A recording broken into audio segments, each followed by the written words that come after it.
Well, I had a different question, but it struck me that in the first segment you used the term woke, and you said that woke is what was sort of ruining everything. And I know that you're... No, I didn't say ruining everything. I said that's why Trump could get reelected. That's why Trump could get reelected. Yeah. So the term woke has been, in my view, co-opted by the right and weaponized and bastardized. And so I was surprised to hear you use the term, because historically, as you know, because I think you're quite brilliant, that woke is a word used by the Black community to note that we must be aware of social injustices. But words and migrate. So why is that a bad thing? It's not a bad thing, and originally that was absolutely a great thing. Alert to injustice, who's not for that? But words do migrate. Now, I'll use any term you want, because maybe that is a word that's triggering, and so let's not use that word. I don't know, want to call it the super far left? But don't tell me the left had... Maybe the super far right. We're talking about the left. Well, then, okay. She thought she had him cornered. Live on The View with cameras rolling and the audience locked in. Sunny Hostin turned to her guest and said, "I was surprised to hear you use the word woke." She wasn't smiling. She was ready to pounce. You could feel the tension. We used to do, well, you did it. I was a guest on what was the homeless show? Comic Relief. Yeah. Remember that? Yeah. You were, great show. And homeless was a term that I thought we kind of came up with, because people were calling them bums and vagrants and hobos. Yeah, now that's homeless. No. It's unhoused. Well, it's people experiencing homelessness. But they're experiencing it on the street. Yeah. Okay, the liberal view of that was, for compassion's sake, we're the liberals, we're compassionate. Let's get these people off the street. That's not the view of the, whatever word we're going to come up with for this. Their view of the homeless is they're an endangered species that needs to be protected in their natural habitat, living their best life under a bridge. You know, that to me is crazy. That's the kind of things, I haven't changed on that. I still think we should get these people off the street. That's the compassion sake. So I didn't change, they changed, and there's lots of examples of that. She thought she had him cornered. Live on The View, with cameras rolling and the audience locked in, Sunny Hostin turned to her guest and said, "I was surprised to hear you use the word woke." She wasn't smiling. She was ready to pounce. You could feel the tension. See, I think we're tribal now, which is not good, and I think there's 4 tribes. Basically, there's old school liberals, which I would mostly count myself as, old school conservatives. There's still some of those You've left. changed, though. Wait, what are the other two? Go ahead, what are the other two? Well, that's what I. Well, that's what I was trying to find out in this book. I don't think I have. And you know, we were saying in the break we have to come up with a new word for woke. Let's have a contest, because this is a word that's triggering. But this wasn't a friendly debate. It was a showdown. She came in armed with what she thought was the ultimate defense. That woke is a term rooted in the Black community, used to signal awareness of injustice, a badge of compassion. But she made one mistake. She assumed the conversation would stay on the surface. Instead, the guest snapped back, calm but sharp, correcting her immediately. He didn't say woke was ruining everything. What do you make of this moment? What do you think it's a result of? How do we fix it? Well, I mean, it's just astounding to me that they can't tell the good guys from the bad guys. I mean, just morally. I mean, let me tell you, if you're for Hamas, just live in Gaza for a day. And I'm not talking about while the war is on. I mean, before the war. Trust me, you would go running and screaming and begging to live in Tel Aviv, a place that has your values. I mean, women have no, I mean, this is a show watched by a lot of women. Women have no rights in this place, and a lot of majority Muslim countries around the world. I mean, there is no equal rights as far as speech, dress, opportunities for education, reproductive rights, freedom from sexual violence, freedom from sexual harassment. The LGBTQ people. Yes. The word woke, he explained, doesn't mean what it used to. It's been twisted. What was once about justice now signals something very different. And Sunny couldn't believe he dared say it. By the way, before we continue, don't forget to like this video and subscribe to the channel. It really helps us grow and share more intriguing stories. Innocent civilians that have been collectively punished and murdered, largely children and women. And are you at all concerned about the fact that the International Criminal Court just today issued a subpoena for Bibi Netanyahu? Well, that's ridiculous, but it's a war. Why? It's a war. Because it's a war, and they were attacked, and they're defending themselves. Now, this is a war. Do you think Hamas needs to be destroyed? This is the question. Yes. You do?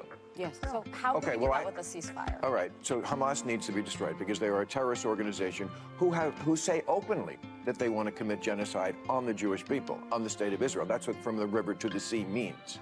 Okay? And they say it very openly. They said, we did this attack. They've attacked Israel 5 times. They've started 5 wars since they were given that land back. They could have chosen to turn that place into any place they wanted to, and they took a lot of money that they took from the international community, and they spent it on bombs and guns and building tunnels. Sunny kept pushing, saying the right had bastardized the term.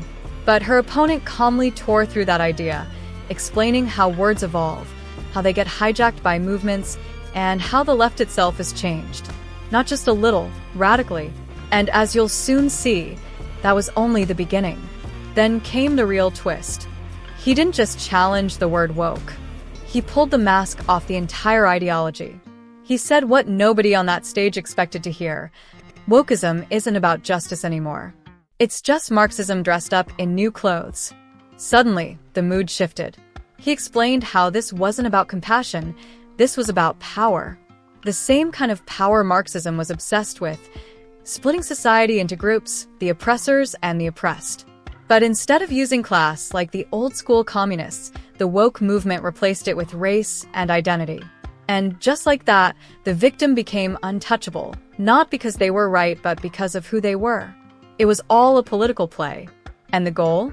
Divide people, confuse them, and claim moral superiority. Interview. Instead of saying, let's lift people up, it became, let's punish the people at the top. And who decides who's at the top?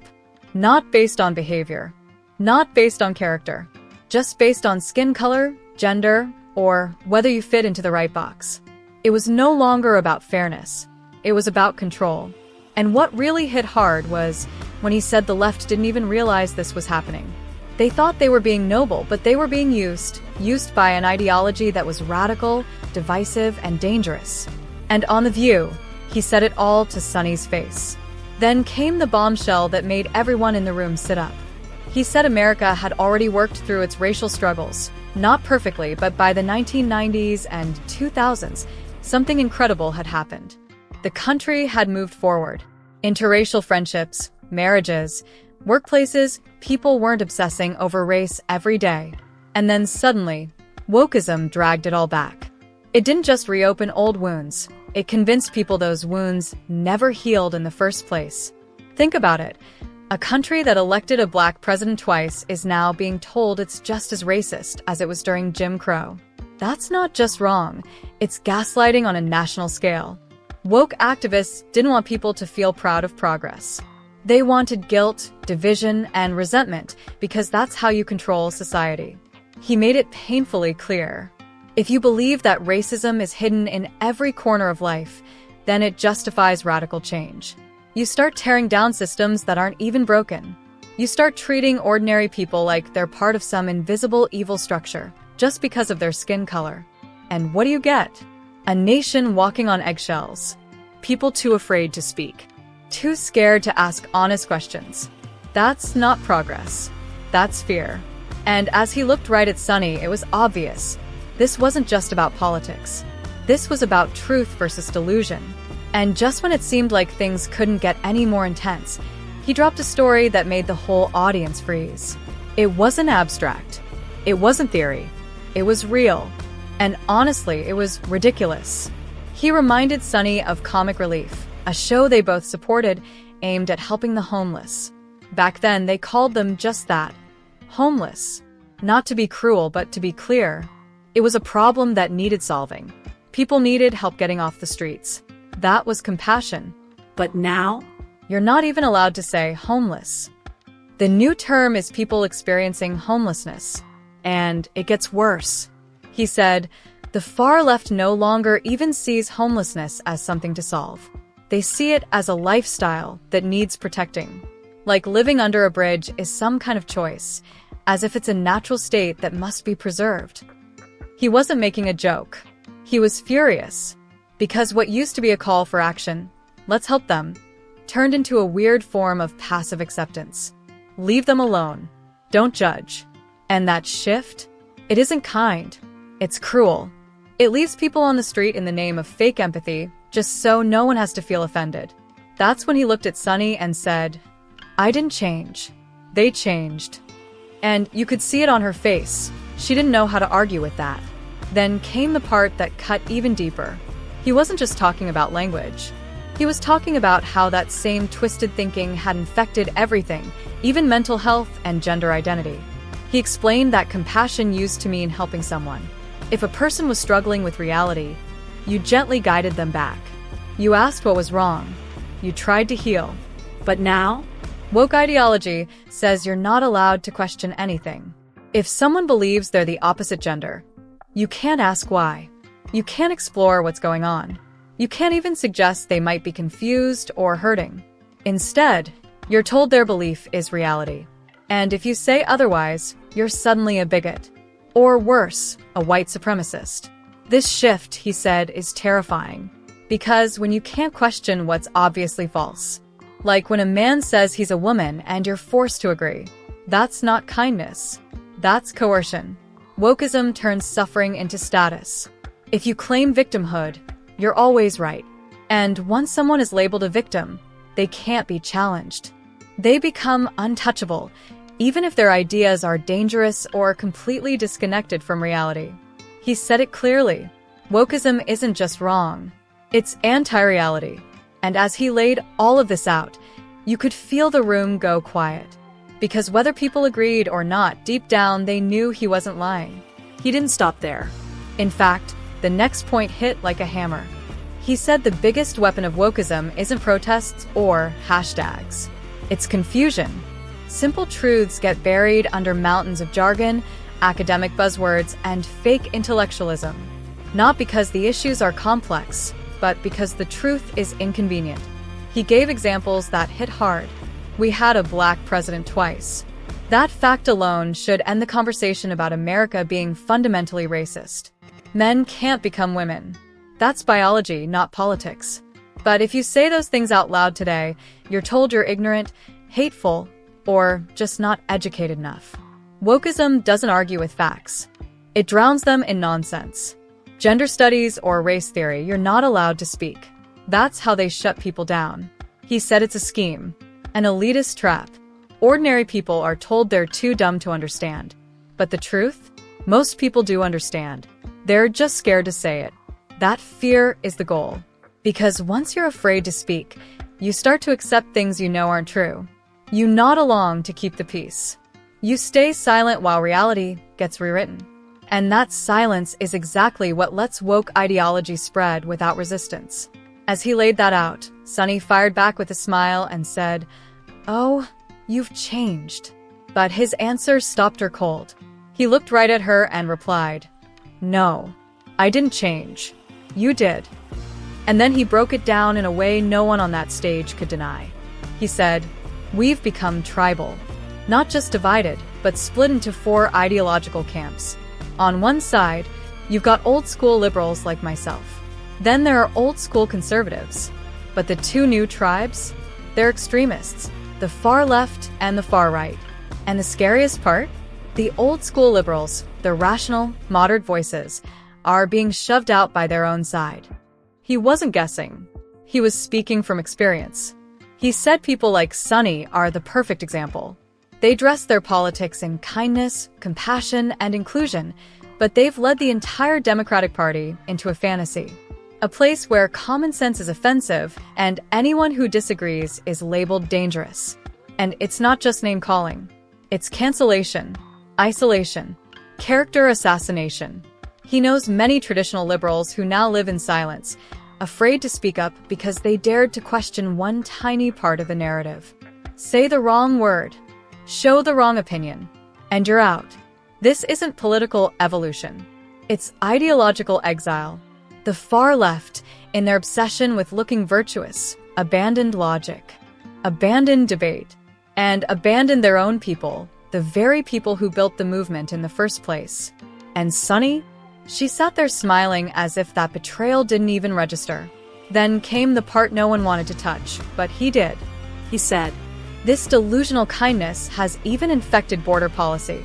The left, in their desperate attempt to appear compassionate, now sees open borders as a moral duty, not because it makes sense, not because it helps Americans, but because they've convinced themselves that America is evil, white, and owes the world everything.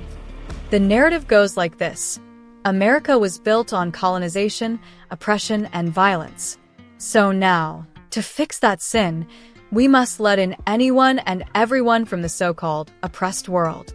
Free housing, free healthcare, free everything, even if it drains the very system meant to help struggling Americans.